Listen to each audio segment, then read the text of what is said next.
This is the Razer Huntsman Tournament Edition. Did Team Green do just enough to make this keyboard actually worth the price point? And does it hold the best value out of any Razer keyboard? Let's talk about it.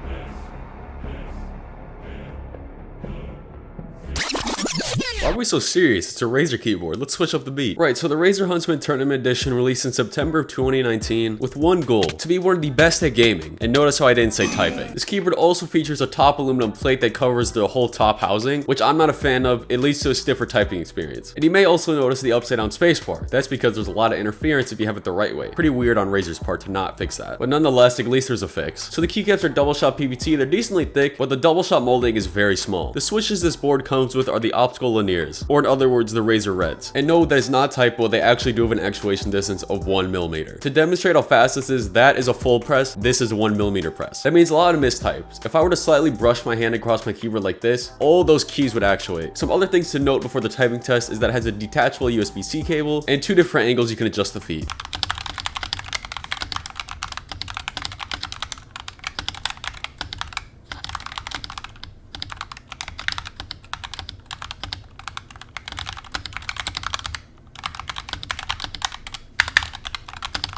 So yeah, right, that's the typing. So of course, we're not getting good stabilizers, it's a Razer keyboard, but it's not as bad as what other things are like the Huntsman Mini, but they're still bad. I didn't mind the way the Razer Reds felt. Actually, I think they're pretty smooth. But again, like I mentioned with the top aluminum plate, it's stiff and there's a hard bottom out. Okay, let's talk about where this keyboard's actually meant to be used, and that's gaming. Honestly, I could really feel the faster actuation distance. I wouldn't say it's enough to make a difference in my performance, but I could tell it's there. The PVT keycaps come in handy, especially whenever you get sweaty, you need the grip on the keycaps. So that was a nice touch. But yeah, I don't really think it offered that much more than a regular old budget keyboard can offer in gaming. I mean, I think they're really pushing this lighter actuation distance, but I just don't think it makes that big a difference. Not saying it was a bad gaming experience, I thought it was pretty good, but I wouldn't say it stands out. If I had to describe this keyboard, it would be, Mom, can we have Apex Pro? No, honey, we have Apex Pro at home. Apex Pro at home.